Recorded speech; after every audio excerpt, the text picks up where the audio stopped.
Ladies and gentlemen, welcome back to Delhi.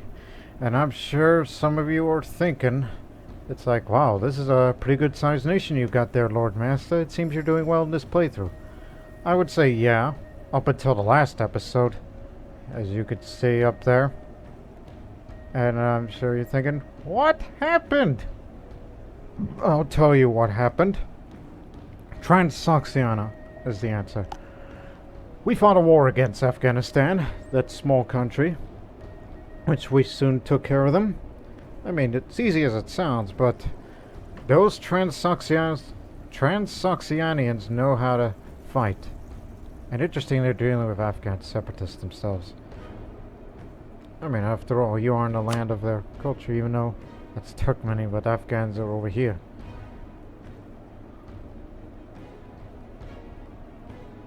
But anyways, these Uzbeks, who are part of that Timurid dynasty as of everybody else, one of their relatives, they give us a beating of a lifetime. They may have administrative ideas, but look at their traditions. Morale of armies plus 10. They last longer in a fight. And they had a much larger force and many manpower reserves. They're a big country. They were ready for anything. Which they were allied with Afghanistan. But these guys were a big contributor.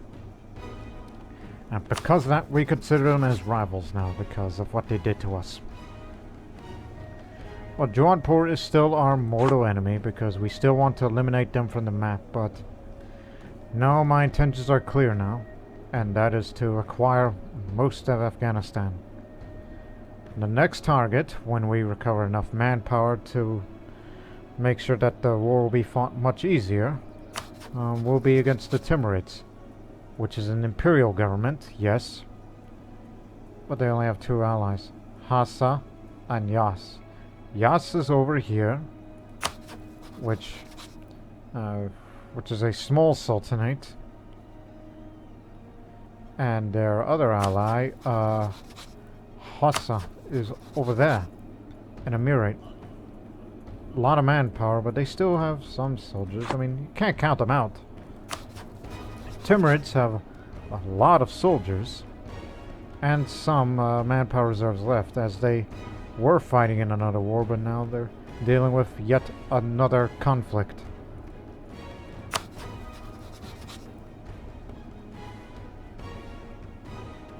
Khorasan was the other country that we fought against during the Afghan conflict. So they want Dashtistan. That's their attention. So they want to take parts of Timurid Persia. But the Timurids won't give up out of fight.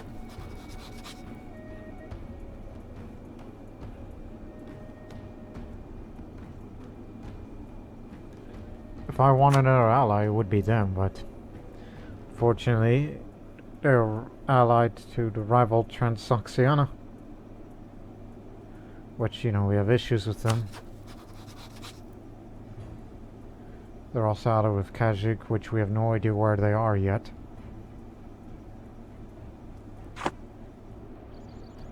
So we got a lot of work to do in peacetime. But for now, not only we're dealing with separatism in some areas, especially Afghanistan. And hopefully we'll core these in time. Which we will.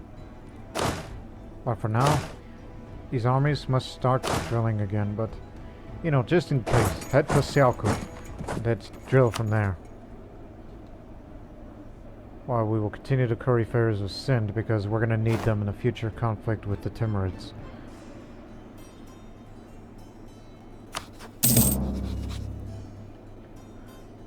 Mortal enemy is Timurid. Even though we fought, but you do view us as friendly. I like that. We've common rivals. Although we did beat the heck out of you in the last war, but... well, a little help will be nice. What did the Transoxians think? Obviously we're mortal enemies. You know.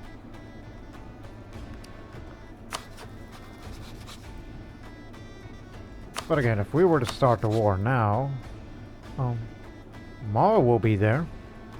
if they can reduce their war exhaustion a bit. Sind needs time to recover. And it's not Bengal's business. This future conflict. So we should be alright. Next time. And also, I'm going to give a privilege to the Emirs. There's something I'm interested in. Primacy of the Emirs. Giving the Emirs free reign over our military would strengthen our capabilities considerably, even if it may cost us steering and compensating their contributions. I need a little more monthly military power. I did not realize that. Should have read that part. Because I'm very touchy about crownlands, you know?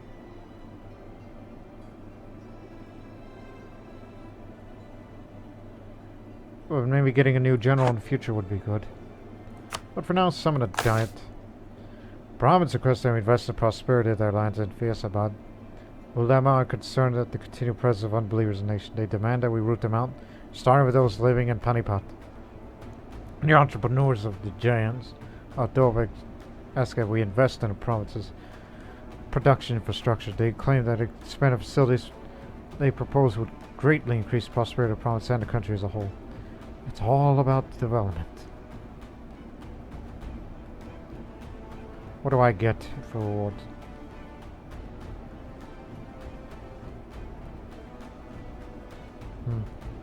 Workshop. It'll do. Here. Also, I should be building barracks in some other buildings. Some other areas, I should say. Because when you have a barracks that increases local manpower modifier, next time come into war with a lot of manpower, as we are an ever-expanding nation and we need to keep up with the growth. But clearly we failed that recently in the last war. We came in with only half a manpower and never gave time to recover. Because we just could not keep up with the growth.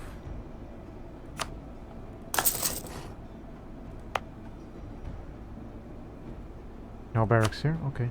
There's room.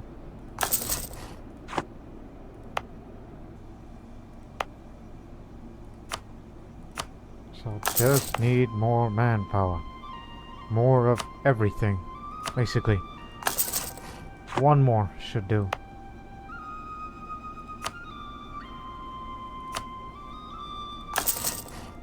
It's not going to increase manpower recovery speed, it's just increase the maximum amount of manpower. That's what we're trying to do here. Give it a year's time. Well, the income we get this modest, even though we're using 2 advisors now. It's time to start drilling again. And that's another problem when we came in this war. We came in relatively undrilled. It's almost like we had untried conscripts. Actually, no. Stop drilling. You're about to deal with those guys over there. There's about to be a rebellion here. Because they're trying to decrease their war exhaustion a bit. After that last war.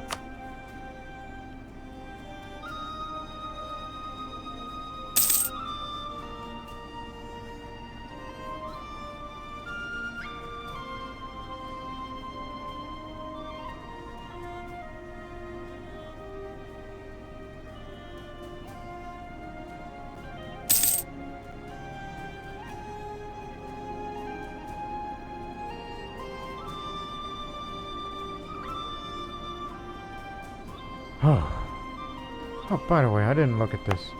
What? Transoxiana is the most trade power ever since we've eliminated Afghanistan. Delhi is 12. We're catching up a little. It would be best if we just invest all in marketplaces in all areas as long as there's room. That relates to the Lahore trade node. And when we deal with the Timurids in future, just to take all the places that are populated by Afghans. Then we'll have good trade power here.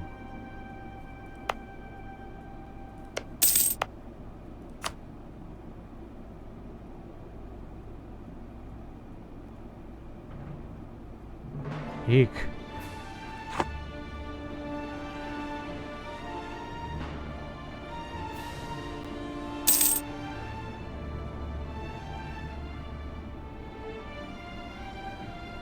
What's the difference between highlands and mountains? Dice roll attackers 2. I think you should have a fortress here. Just if we can core it first, of course.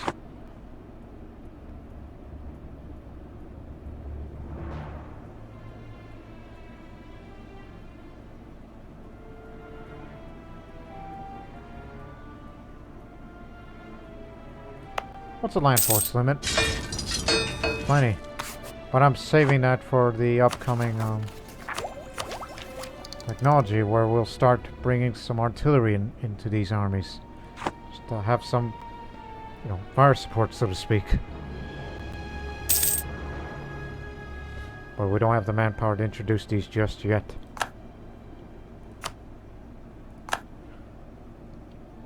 Barracks are about to be finished, but watch the manpower maximum. Wait till the month. Every little bit helps. Actually, it does increase the how much you gain per month. So we better start investing in a bunch of barracks all over the country. But ever since the start of Mubarak Shah's reign, it's been clear that the heart lies with the Afghan. In time, the palace halls of Delhi come to echo in merry conversations hardly held in the Afghan language. Even the Hindavi novels taken using the language of the Sultan. Perhaps it's time to codify the special status of the Afghan culture.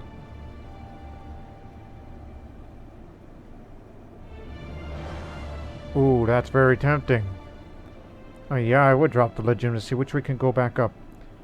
But don't you remember that the reason why am I doing the expansion in Afghanistan is not just a mission to subdue the Afghans, but I've read somewhere that if you wish to turn this country into Mughals, you have to be of the Iranian culture or Central Asian culture like Uzbek, like the Timurids up there. And and if you do that, a big drop of stability means rebellion will be likely. And we can take care of all these separatists with ease. But,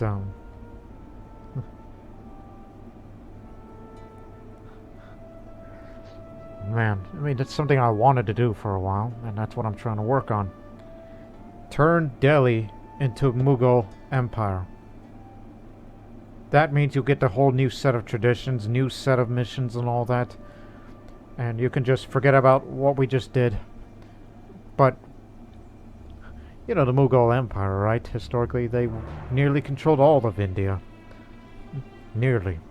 Before it kind of broke down under its own weight due to many, many, many reasons that I would not discuss here on this video.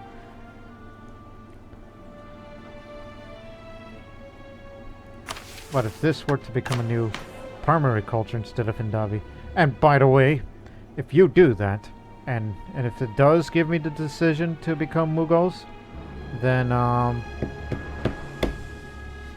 it will go back to being Hindavi as the primary culture if you form Mughals. So there you go. That'd be interesting. Plus, it'll change from Sultanate to Empire, which gives us more room for diplomats and another merchant. Definitely help the economy.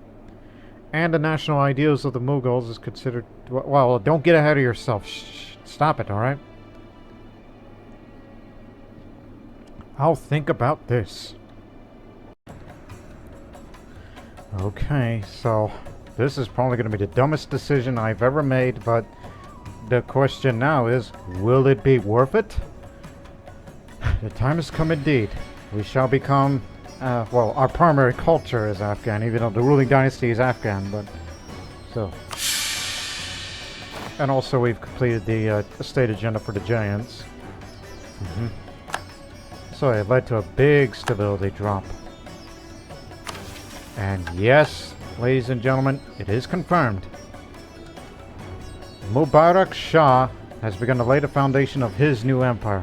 Though inferior in numbers, yeah, you can say that again, his well-disciplined troops have managed to achieve several decisive victories against the Sultans of India. The Battle of Delhi, or should we just say one of these battles over in Afghanistan, became the first great victory in a series of territory expansions. Actually, you know, we did start off as Sir Hind, that Delhi and all that. Anyways, read again. Continue. Yes, it became first great victory in a series of territory expansions, and with time, the empire of the Mughals could stretch over the larger part of the Indian plateau. So yes, you have to be a Muslim. The Mughals doesn't exist prior. We are at peace. We are an independent nation. We own at least one core provinces, either Lahore, Doaba, Central Doaba, and Delhi. Most importantly, Delhi as a state. So yes, 1488, from 1444 through 1488. 44 years later, we are now the Mughal Empire. And because of this, the country will become known as the Mughals, obtain new missions. Hindavi will become primary culture again. So basically it happened all in one day, where it says, yeah, the Afghans are like, you know what, we should be a primary culture. And then in turn, nope, Hindavi remained the same because we do not want to alienate our Hindavi subjects. And the government rank of Delhi changes to empire and gain base 1 tax, production, and manpower right here in Delhi. And we will have a permanent claim on the entire Hindustan region. And we'll have a big amount of prestige. And we are an Indian Sultanate to government reform. And we will enact Mughal Diwan as Tier 2 government reform. So it's blocked right now, but... And new traditions and ambitions will appear. All claims in the regions of Persia, Khorasan, Caucasia, and Central Asia will be lost, which is what happens if you are playing as the Timurid nation of sorts. And we do not need to, you know... What is this decision? It's 2 years before, and we're gonna court these lands pretty soon. Oh, no need for that! Just form the damn empire! Our state is going through the range of changes that is rapidly changing our identity and ideals.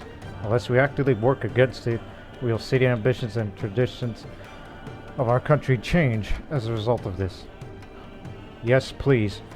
And I'll tell you why. People say, by people I mean people who play EU4 for a living, they say the Mughals of their national ideas is one of the very best of the game entirely. Some may say overpowered, they may add, and all that. So we will go for these new traditions. We are no longer the Delhi Sultanate, and we no longer stray for noble privileges, so it's been abolished. And we are now in a cultural union of Hindustani. All Hindustani cultures are now accepted in our realm. Basically, cultures like Punjabi, Hindavi, Awadhi, and Vindhyan are accepted. Correct? Yes. And the assimilated culture groups of Hindustani, Irani, and Western Aryan. By Western Aryan you mean Sindhi, Rajasthani, Gujarati, Saurashtra, Malvi, and Marathi will be accepted. But these will not. So we need to hold all of them to assimilated culture group to get its good effects. Very good effects. So don't worry, we still have our Afghan brothers. And you may want to get that stability back up. Back to normal. That means rebellion is likely in some areas, while we are trying to core the Afghan provinces. So we are Mughal Empire right now, but it's not quite empire-sized on the grand scheme of things, but we're working on it. But still, me personally, this is one of my very first playthroughs of EU4, I am very happy with this result. So not bad for a new guy, huh? Who played over 500 hours of this game and felt confident enough to do a video playthrough of this. Even though it's still early in the series. Even on that last war, which was terrible. So, was it worth it forming the Mughal Empire, which is ran by Afghans instead of Uzbeks like the Timurids historically? And and the fact that a lot of men died for this. A lot of men died for this empire we have just formed now. I'm happy personally, but still, we have provincial rebellions to deal with and all that. Now, the ideas I've mentioned. So these are the new Mughal ideas. The Mughal traditions, cavalry combat ability plus 20, but here's the real important one. Core creation costs reduced. And if we gained all the Mughal ideas, we'll have technology costs reduced. So we have the Jagir and Mansabdari systems. Land grants are problematic and may end up encouraging our nobles to build their own little states within our state. Let us create a strict system of revenue rights to lands rather than land grants as such. The holder of such a temporary grant should be entitled to take up taxes and obligated to supply troops to the imperial armies. All other political and administrative duties should remain within the imperial bureaucracy. Now, discipline is up. Discipline. Very important. Discipline means that your armies will do a lot of damage towards the enemy. That's what it means typically. And although the old Delhian idea, they have this for reduction of national unrest. It's sort of retained here as Mughals. I like that. But now that we've sort of stabilized our country again, it would be best to focus on getting these economic ideas, especially these two. And then we'll get our first artillery units soon, artillery regiments to be integrated in those armies. And we'll work on more of the quantity. And the amount of money that we continue to make, we're going to make damn sure that almost every province is going to have barracks. To have a huge number of manpower and faster recovery, even though we did lose the noble privileges, where that helps us give a little bit more of the manpower recovery, but we can live without them.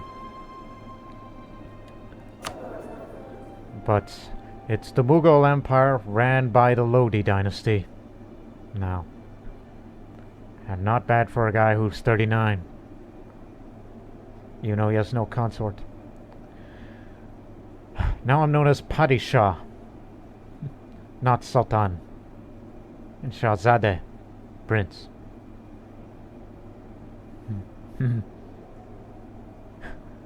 Combined with it's plus 10 discipline. That is... yeah.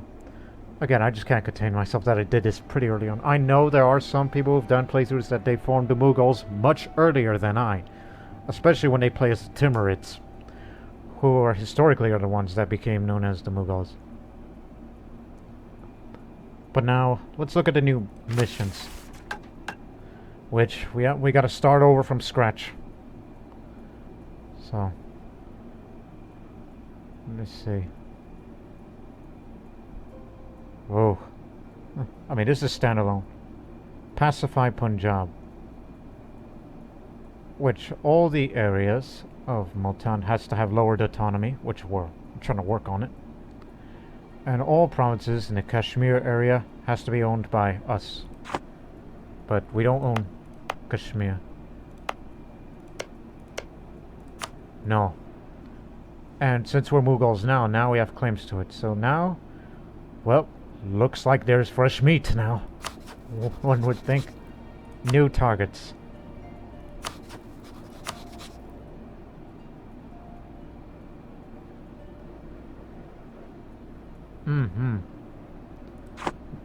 Maybe we should forget about this Afghan adventure.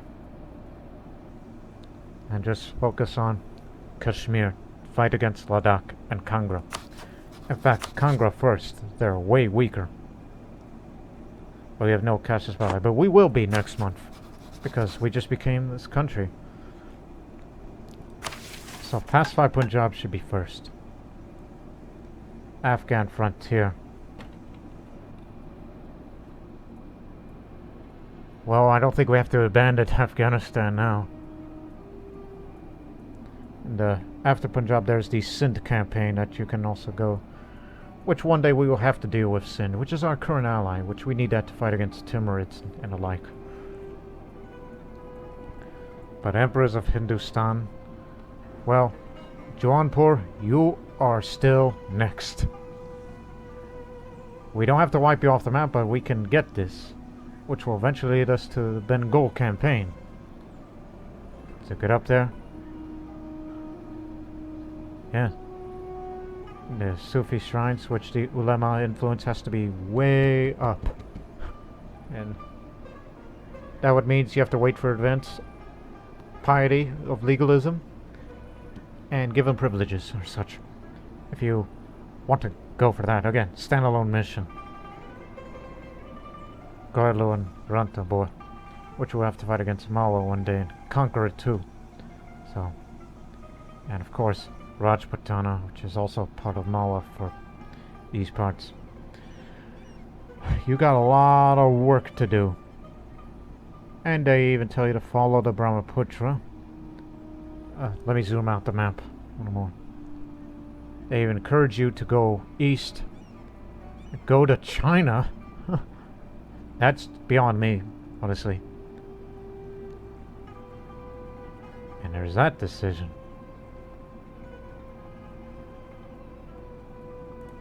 And you go down to the Deccan.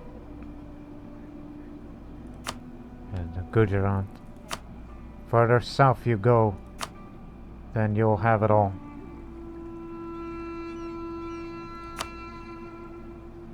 Yes, all that.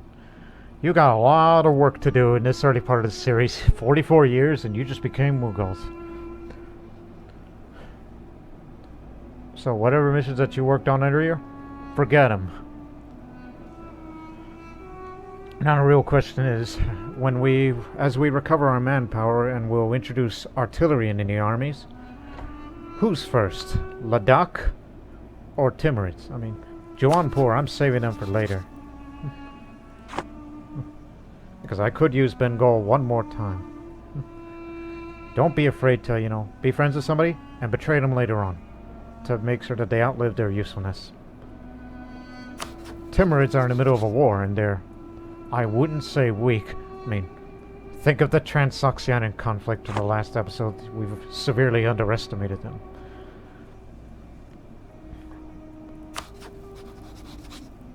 Defending Uzbek. Yeah. We don't know about them yet. But we have contact with the Ottomans, the other empire.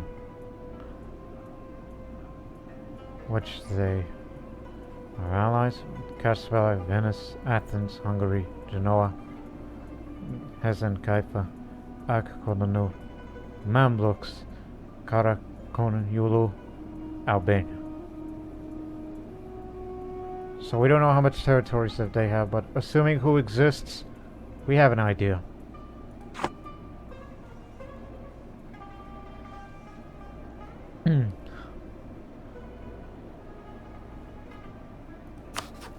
So one more time as we would look at this. Oh yeah, the government. I forgot to look up government before we finally get things moving here. It's an Indian sultanate, but we no longer serve noble privileges. Instead, it's Mughal Diwan. If there is one thing our dynasty has learned over the centuries, doesn't feel like it's been that long, is that we must be able to adapt to the local population in the regions we expand to. Let us ensure that we learn from those we conquer so that our empire can keep growing. So, assimilate cultures administration. Ah, that's what gives us that thing that we saw earlier.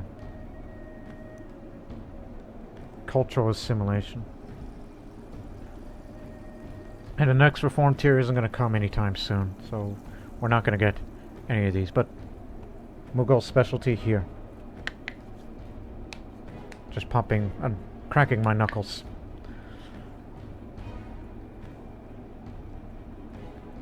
Unless you want to spend reform progress to expand administration, cost would be up, but governing capacity increased. You should look into that.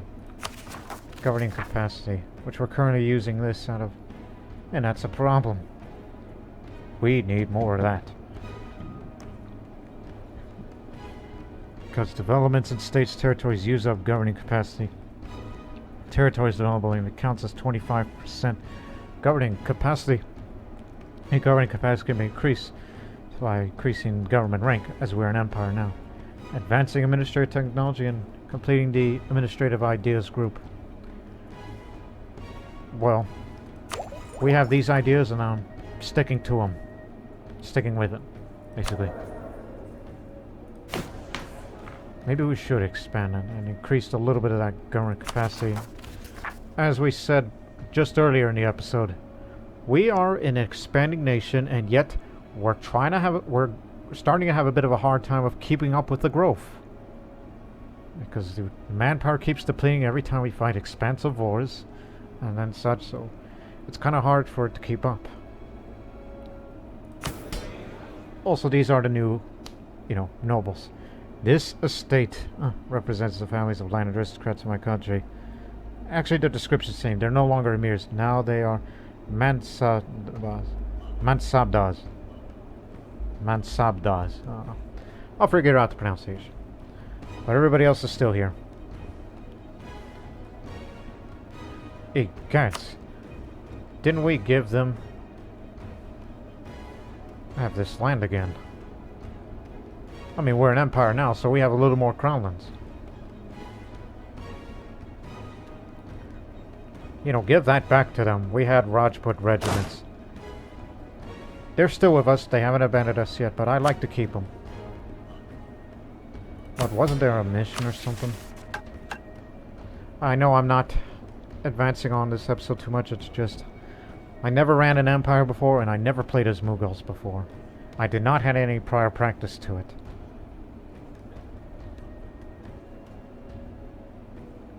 Land owned by the crown at least 50%. And no, you don't have any of these systems, and you don't have the development. So forget about it.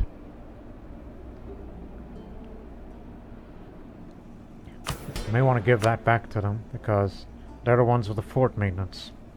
If they have more influence, good. They're very loyal to us.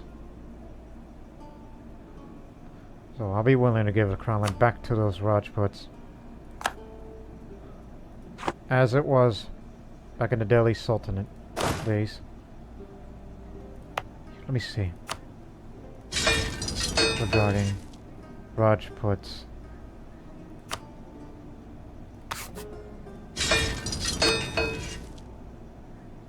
We have 3 units, 3 out of 1. Oh, okay. They just don't have enough influence like they used to. Maybe one day you'll get back up to them. Now just wait for 1 month to pass before we understand everything else, but one thing's for certain. There's gonna be uprisings and these ticker lists, which is a huge problem. Army of 31,000. Yeah. We need to increase that stability again. But do boost it when you get the ore extension reduced, so I think we can handle it. Guys, come over here. Need your help. Just because it's a new administration in the new era doesn't mean that old problems still remain.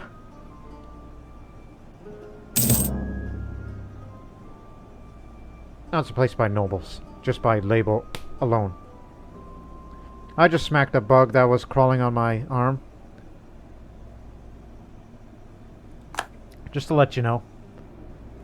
So we lost our casus belli, but we can humiliate rivals, so I guess we'll have to abandon the Afghan adventure for now. Just have to pacify Punjab first, so... Okay, you're first. But we need to put down these provincial rebellions first.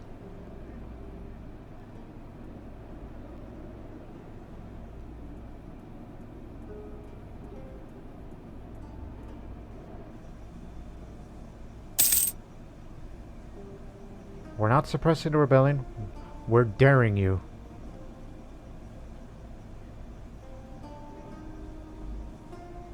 In fact, they're not there. They moved. Okay then. Oh. Jharkhand. That's a small war.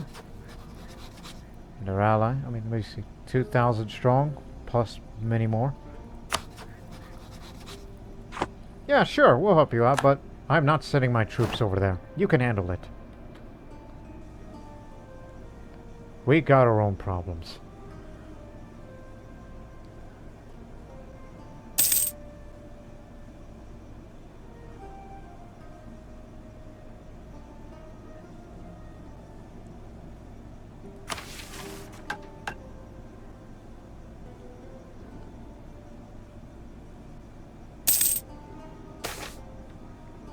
And joining right and forbidding wrong.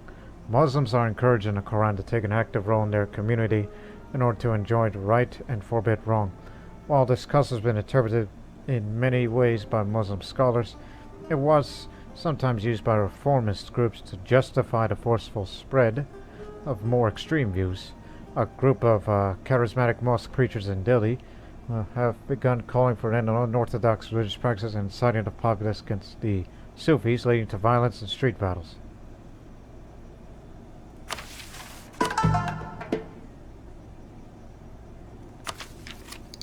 Almost there. Stamp down on the movement.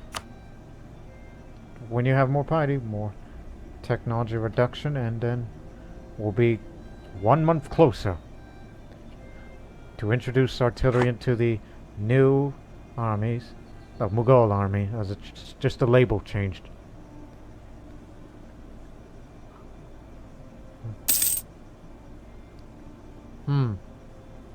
Having second thoughts?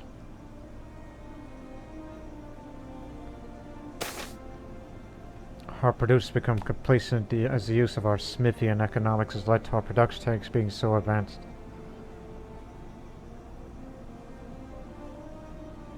Eight, 10 years production efficiency. We kind of need that, but actually it seems to have translated into higher prices. You really got to get those down. But I need that for stability when we get the overextension down, which it'll come up this year.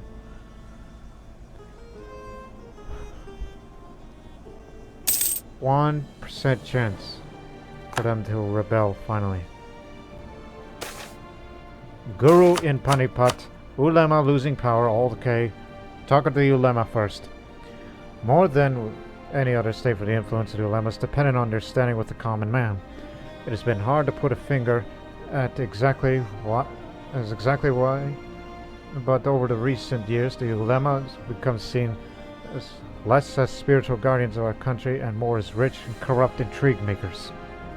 Combined with some unfortunate investments, the ulema properties themselves and poor political maneuvering, the ulemas have been losing both power and influence. Okay. Now, a guru in Panipat. A man who some call a guru has arrived at Panipat. He claims to have received a revelation, being called by heaven to travel from his home to distant lands, spreading the message to the one true God.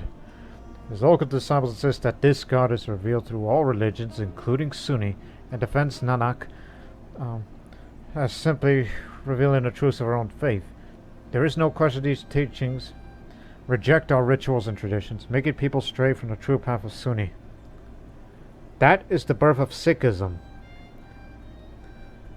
But a Mughal practicing Sikhism sounds like a very odd combination.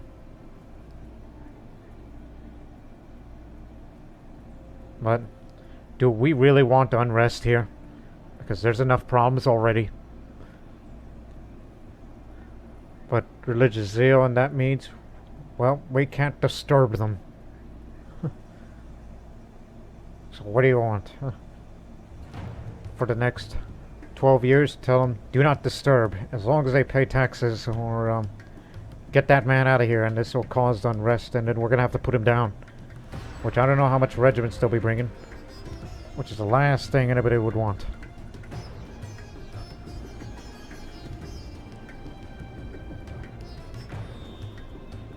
So the Sikh faith.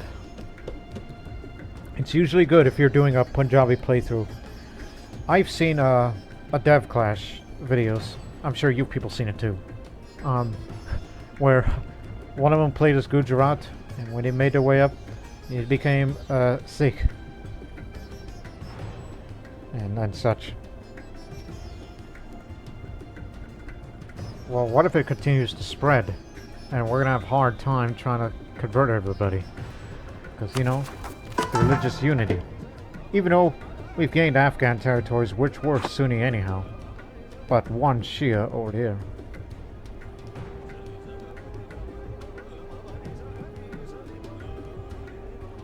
We have the numbers.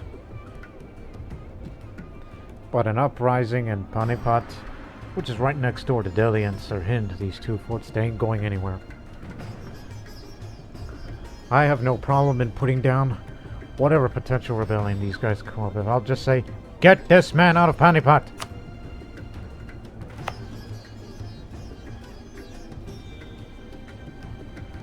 I don't think that's wise, because, you know, of what you just did there. I mean, 32,000, that means we have to take them on one by one. Just for doing that. 21% chip! Oh, what do they want? More autonomy? That's all they want? We'll fight them, if we have to. This is probably the bad call on my end, but... the real question is it worth it? Because we just told him to get out of Panipat, and now rebellion is likely. And now I'm secretive. Third personality trait, which makes foreign spy detection likely.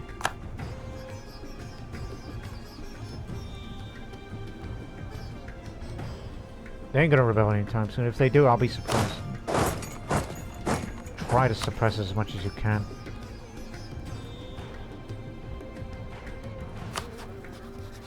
No army? Almost no army. We don't see the enemy, so I'll be willing to mothball the forts again.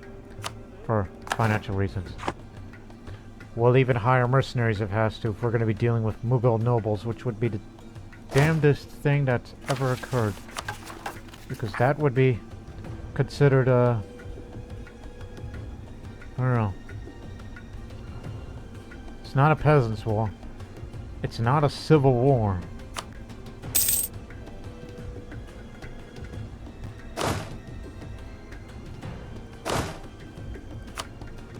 Slow down.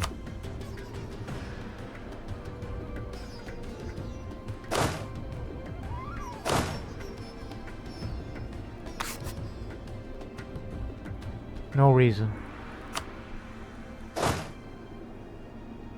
Actually, there's somewhere in the map that you can look. Unrest.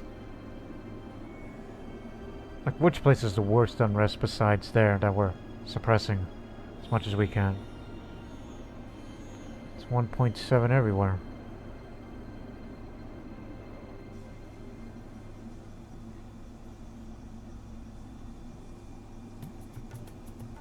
Go to here.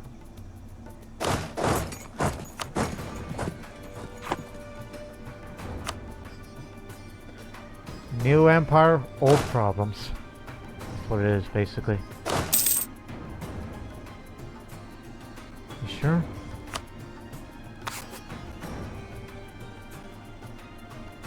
%70 chance. We're reducing the number of the regiments when we do that.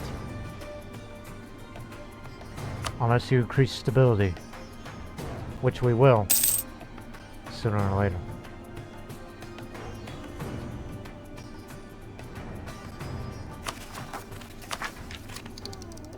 Here it comes.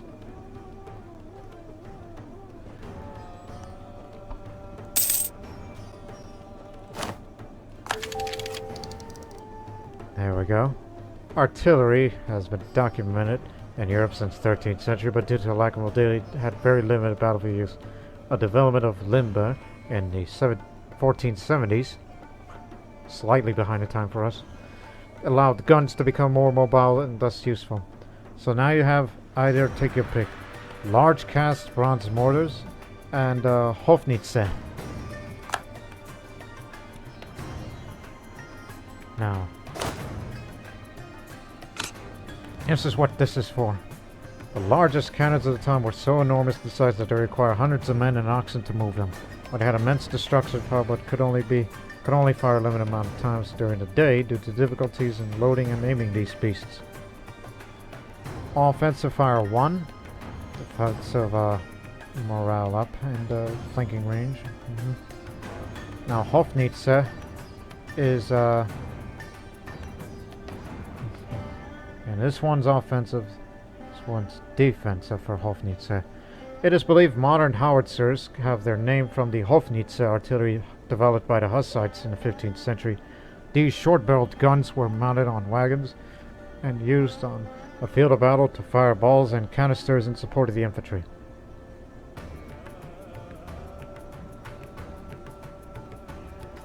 Now, we got rebellion from, so give me the Hofnitze. But don't spend the manpower yet. Wait till... I mean, how much is the land force limit right now to introduce these? Got 8, so there's some room. Okay, I got it. So 20,000. There'll be 4 in each. 4 regiments worth of artillery in each army.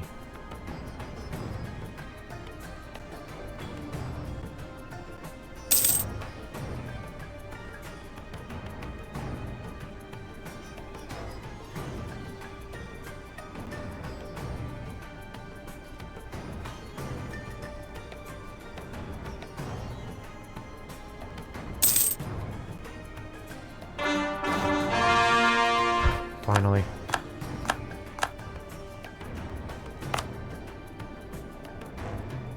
We own most of it, so make it a state.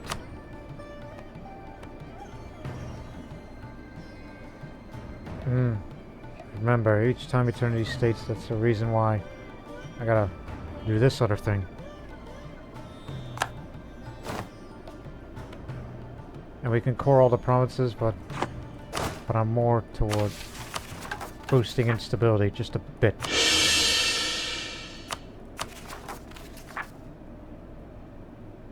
We can do all these subsequently.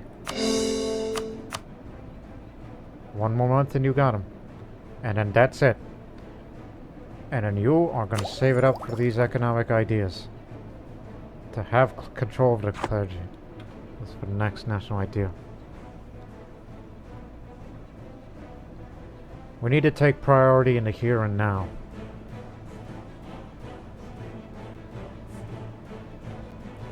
It was a war of honor.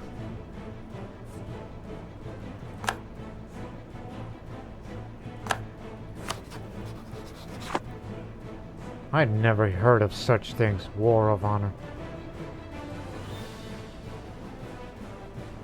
Alright, we took care of everything. Wait for it to go all the way down, then we'll get back to drilling. So, we've established that Ladakh will be first, then Jaunpur. In that order.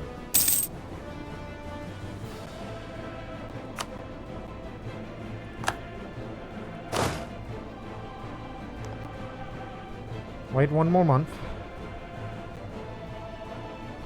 Even though we told that guru in Panipat to get the heck out of here. So it was worth it. But we have friendly troops in the area. So maybe. Alright, move out.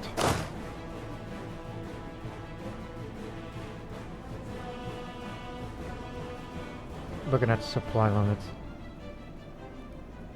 You'll be heading to Sialkot.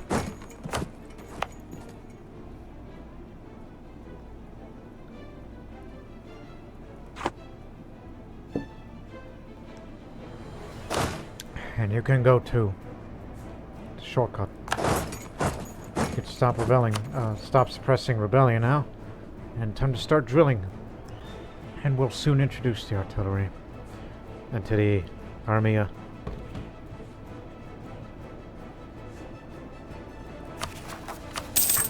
forget about that. The War of Honor has been complete. What is the War of Honor, to be exact? We'll cede these areas, so they have expanded, of course. Would that be called honorable for taking one's other territory? Due to invaluable assistance of, we're just doing nothing, we're cheering on. Yeah, Panipat, don't worry about that.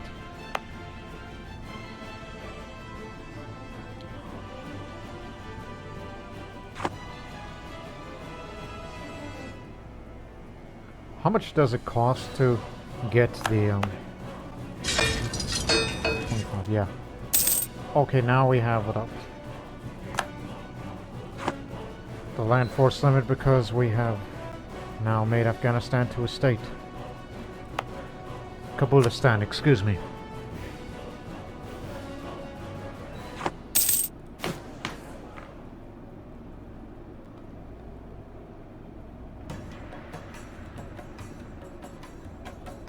You have to spend it. Need that governing capacity, as we've mentioned about that we're having a hard time trying to keep up with the growth. Oh, excuse me. That's what this is. I mean, yes, we did increase. You increased the maximum. That's what you did. You realize what you have done. Finishing off what's left of Jotham. You need to rethink of such things. Alright? Begin.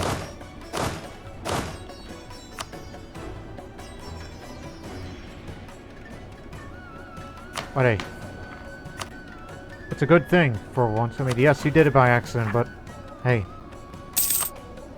you'll have enough governing capacity to control from this to there to there to there.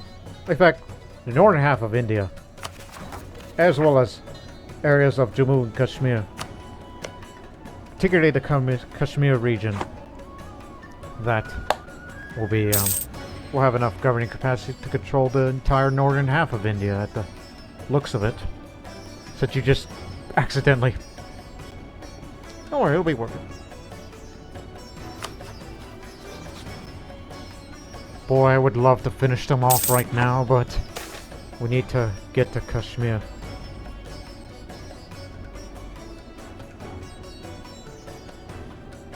Skill 3. National tax modifier up. That's rather tempting. Bangladesh is the Sikh faith. Well, now we know where they went.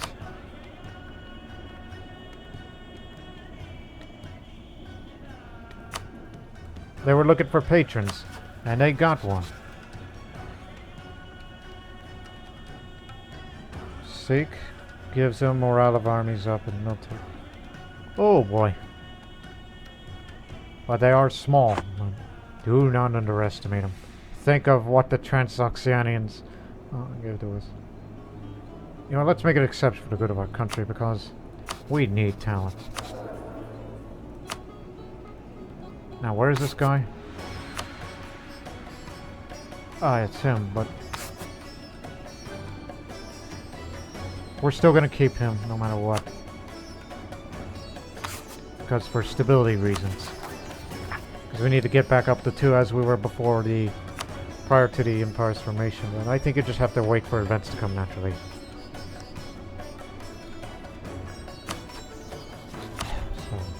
So, Ladakh means we'll be fighting them. Though they're willing to join. And, they're inferior. So. Don't think we need their help. If they finish them off.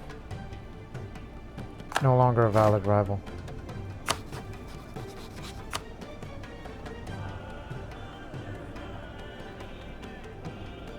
Don't want to alienate Mawa, nor the Baminis, because potential ally to take on Mawa in future. Chagatai simply for the sake of it.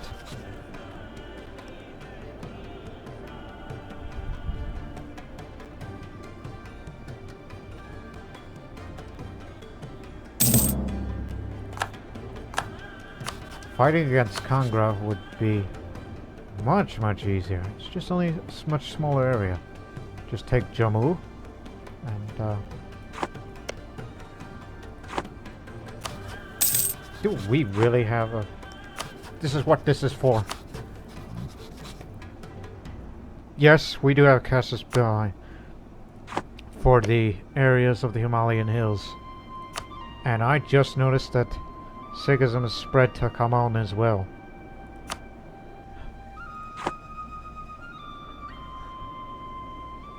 I wonder if that guru that we kicked out of is laughing at us now.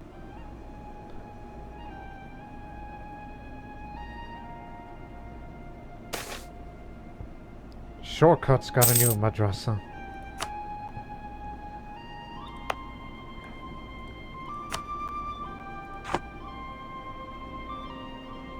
$20,000 and we'll spend on artillery.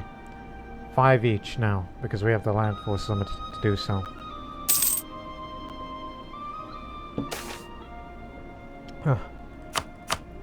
One of our most famous and respected masons has approached Mubarrak Shah this morning, saying his concerns about the state of the monument of Central Doha. My dear Padishah, it breaks my heart to see such a beautiful structure carelessly abandoned. We'll have to face alone the dangers of weather and time. I beg of you, please help me restore it. Are you talking about this thing here? Central Doha.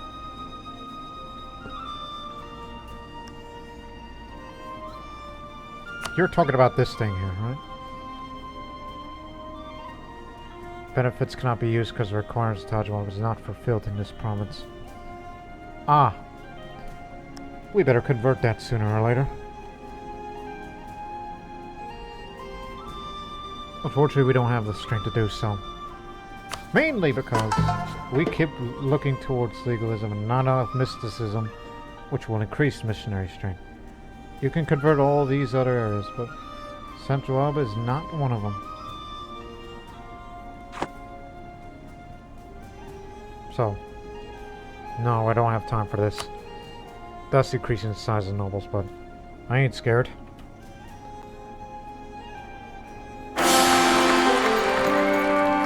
Oh, hell. With the union of Aladdin Alam Shah and Baha Banu, we have not only gained a spouse but a new ally in Iran. The Lodis, an old influential family, in their seat to Central as the jewel of the empire. Of course, the friendship is to go both ways, and Baha Banu will be expected to speak for her kin, while our Padishah will be expected to consider its advice carefully. It's the seat of the family, less likely to revolt. Ha! But unfortunately, the local ministry strength's not there. Damn it! What are the odds? That means, yeah, new Padishah. The old one has passed. So for once, somebody with a military skill of 3. And a ministry. So he's an improvement to the old monarch, who was the founder of the empire. An unlikely hero of the Lodi dynasty. So our nation's mourning over loss. He died while the army was camped in Shortcut. No doubt he is already making valuable contacts in the afterlife. And such.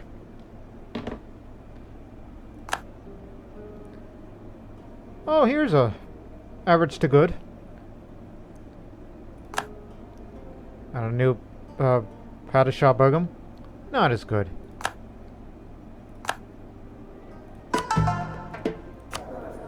He's 26 years old. You have to wait 10 years to get another personality. But he's tolerant. So, be more likely that that's for AI. Oh, really? He's just born around this time of the year, or last year. Average claim. At a good age, prime of his life. So, tolerance. That does not mean you can convert them. We have no strength for that. Unless you're gonna start going towards mysticism now. But stability's gone down again, back to normal. So we don't want to spend that administrative power on that anymore.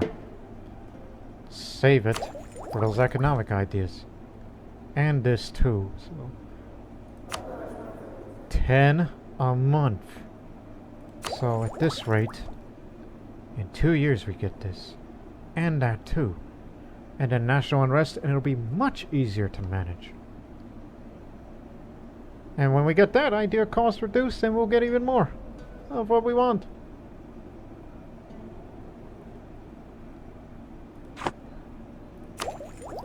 But now the real question is, I mean, how old is our... Does anybody know the general's age? 50. Oh, he's gonna pass soon. He's at that age where every passing year there's an increasing chance that he'll die naturally, or whatever fancy description that it'll say. And I wouldn't hesitate to be military command again. Get between 4 and 10 pips as base. May never know, I'll be a 2-star general.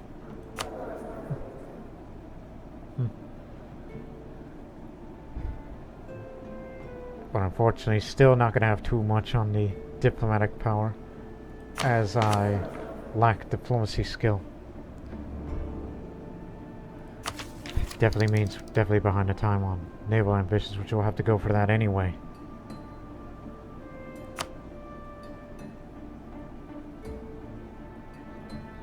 And a Renaissance is still nowhere near here. It's still feudalism in India. Feudalism is strong here.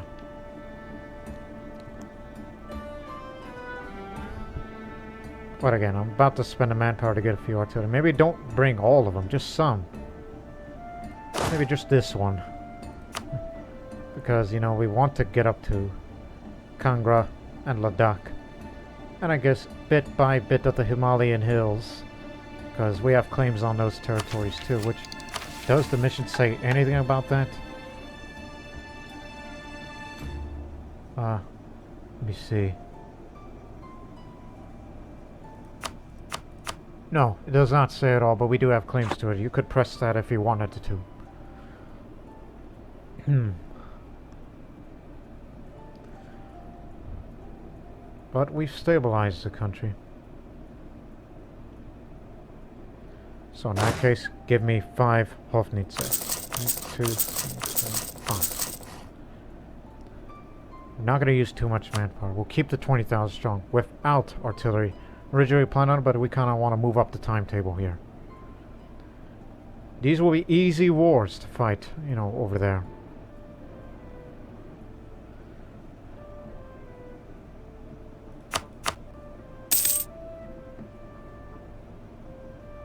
Now they have no chance to rebel. Figures. Well, also...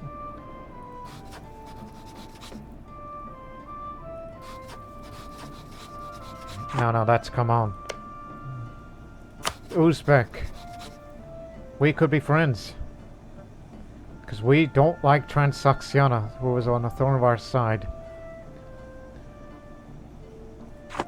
It's good to know. We'll get you one day. I guarantee you that. But remember, next targets, then. I like to keep reminding myself because it's just a habit of mine that I can't seem to break.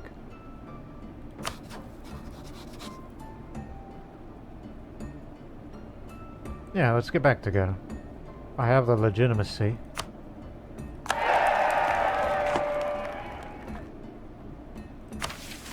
Oh, and another thing. Time to adopt the title of Khalifa. Even though that moves towards legalism, but I don't think it's necessary because we have very high prestige. You should only use that when you have low prestige. Now that I think about it.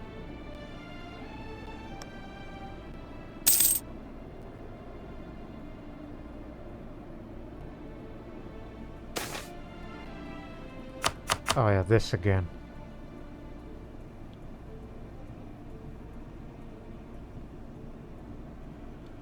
But I do want to move towards mysticism because I need to convert that area. A famous Sufi will give this office the dignity it serves. Its yearly legitimacy, as if I really need it. Now it's starting to go the other way. Still not enough.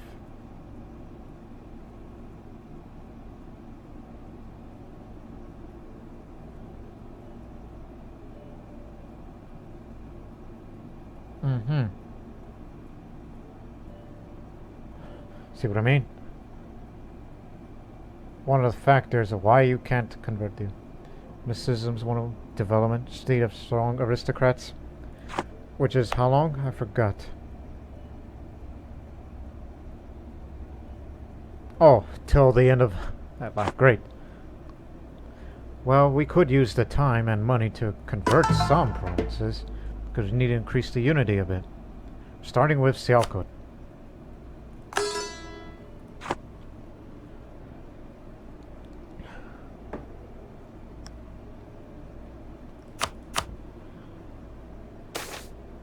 The poor of Peshawar. As cities grow, old amenities and walls that once supported them in decay. Peshawar. Yes. In Peshawar, over time led to change. Less clean workshops, such as those of tanners, that move beyond the city walls, as have the cemeteries. Most visible, however, is the increasing number of poor in the streets. Existing charities have not been able to keep up with the rapid growth of the city, and it has been suggested that we set aside more state properties. Waqf. Charitable donations for the upkeep of public soup kitchens and bathhouses. That's for a row. I'm not bottle roll. To me, this is just fortified province. It's not meant for, sure the notables can afford charity out of their own pockets. I have better places to develop. I got a lot of things to work on, right?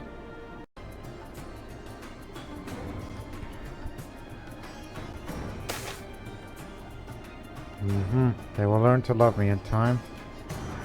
Hindavi provinces and Afghan provinces, and, like Afghans like us, but Hindavi not so much. Because, I'm not abandoning my Afghan heritage.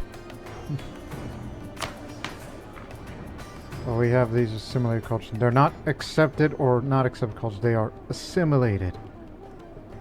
And we include Afghan too. So I am not abandoning my Afghan heritage. Not now, not ever. So unofficially, this Mughal Empire would probably officially be known as the Afghan Empire. Or the Lodi Empire, if you want to give alternate names for those people in this series of what you would prefer to call. Now we have artillery support. Well, we will keep drilling this army until, well, we may have to appoint a new general in the future, so just from now on, don't declare any wars till you have max manpower, but continue to invest in buildings like barracks and such, and convert provinces slowly but surely in order to increase religious unity.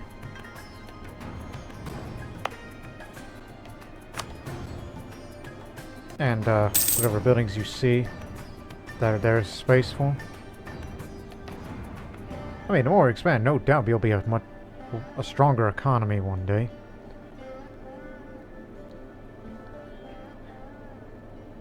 But need to increase the manpower modifier. So barracks here, another one here, and another one here, and one more. Oh, this one's already going. And one more here.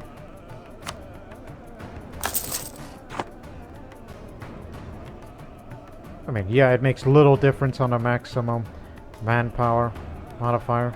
Makes a little difference, but still.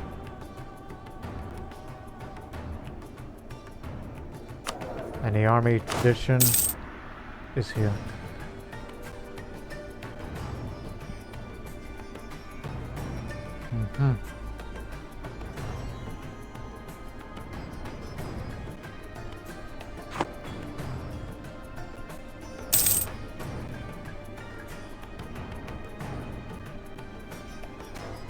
At least we have a stronger trade power.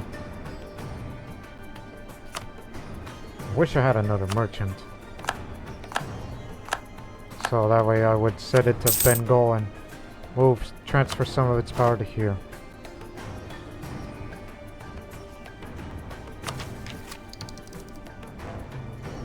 Is that so?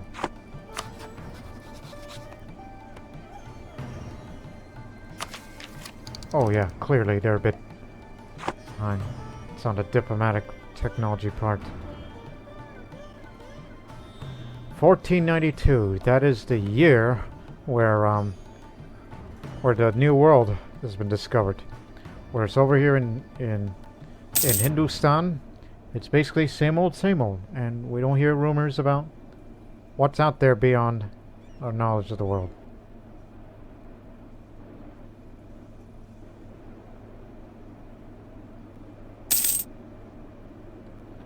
Great advisor has died. More in the army, reformer. That means more money for us. Reinforced speed. Discipline, which, if only our old rulers around, still.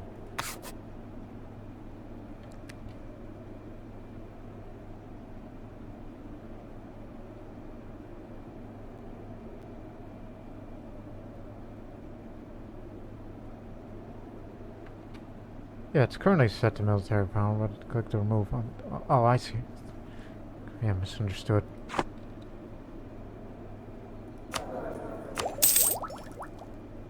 Now we're just basically playing catch up.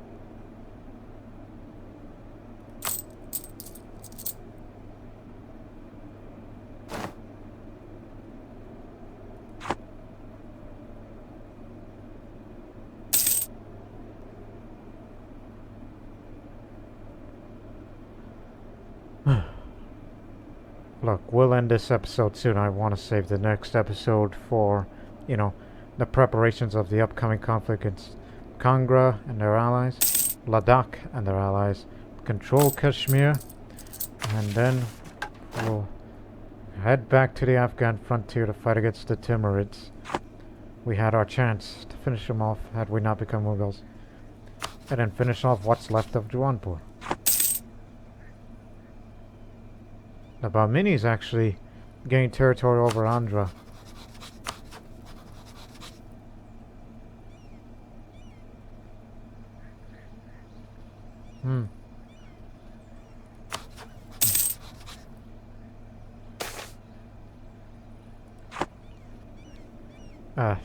Yes, the Afghan culture again. There is no such favoritism. What did I tell you? We are not abandoning our Afghan heritage, even though the primary culture still remains Hindavi. There's no cultural acceptance, only assimilation.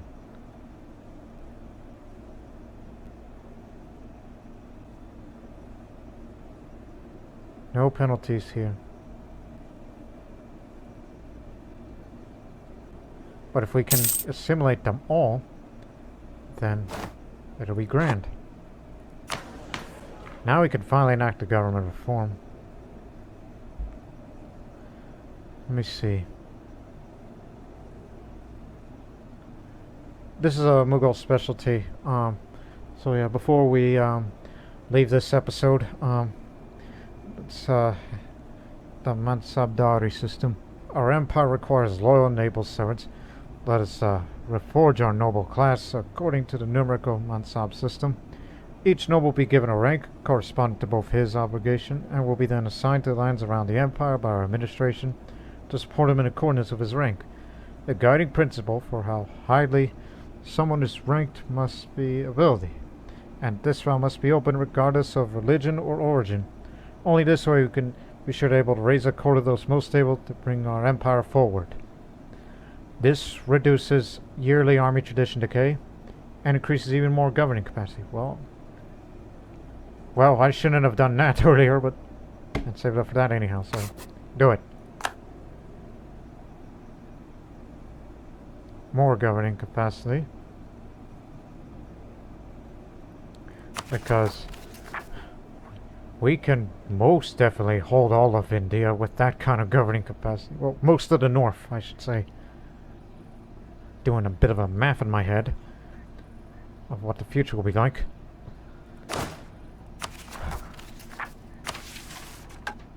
And in the meantime, get these ideas and we'll have national unrest so you don't have to worry about separatism anymore. Or noble rebellions because of what occurred in Panipat earlier. No need for that. I'm not spying anybody. I got my intentions known. Should we deal with them? Baluchistan is still alive.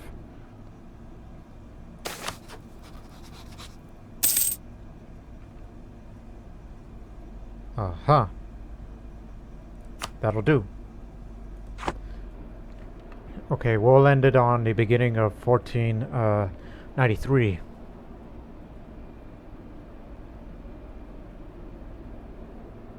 So we hope you people enjoyed this episode of How Did the Mughal Empire Form This Early in this series. For one of the first series on the Lord Master channel. And all that.